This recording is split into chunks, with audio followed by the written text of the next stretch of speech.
இன்னொருத்தர் தப்பான வார்த்தையை யூஸ் பண்றாரு. அந்த பொண்ணை மறைமுகமா குறிப்பிட்டு நான் நினைக்கிறேன். பொன்ராஜ் ஒரு வார்த்தையை பயன்படுத்துறார். சொல்லக்கூடாத வார்த்தையை அவருடைய ஒரு பண்பட்ட பொன்ராஜ் அதை சொல்லியிருக்கவே கூடாது. சொல்லிட்டார். இவர் ஓடோடி போய் கம்ப்ளைண்ட் கொடுக்குறாரு. தப்பில் ஒரு தலைவருக்கு ஒரு உணர்ச்சி இருக்கும். ஆனால் அதில் லீகலாக என்ன தப்பு பண்ணிட்டாருன்னா, யாரோ அவரை தவறாக கைட் பண்ணிட்டாங்க. ஒரு தலைவர் இப்படி போய் நேராக கம்ப்ளைண்ட் கொடுக்கவே கூடாது. இது வரைக்கும் யாராவது கொடுத்து பார்த்துருக்கீங்களா? அதான் சார், இதுக்கு முன்னாடி ஏதாவது பார்த்துருக்கீங்களா? இல்லை, ஒரு முன்னுதாரணம் போறான்னு ஒரு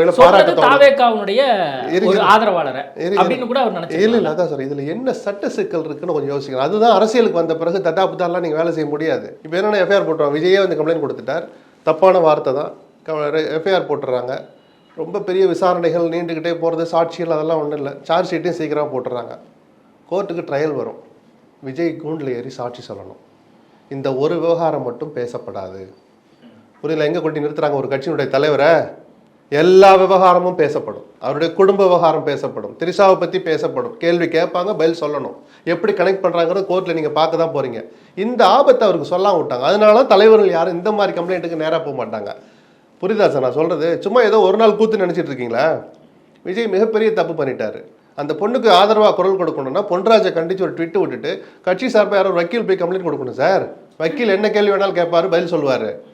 ஒரு நிர்வாகி, தன்னுடைய மாநில நிர்வாகி யாராவது ஒருத்தர் போய் கம்ப்ளைண்ட் கொடுத்துருக்கலாம்ல. இப்போ புரியல எதுக்காக தலைவர்கள் நேரடியாக அவங்க பேரில் கம்ப்ளைண்ட் கொடுக்க மாட்டாங்க. விஜய்னு பேர் போட்டே கம்ப்ளைண்ட் கொடுத்துருக்காரு, கட்சி சார்பாக கொடுக்கல.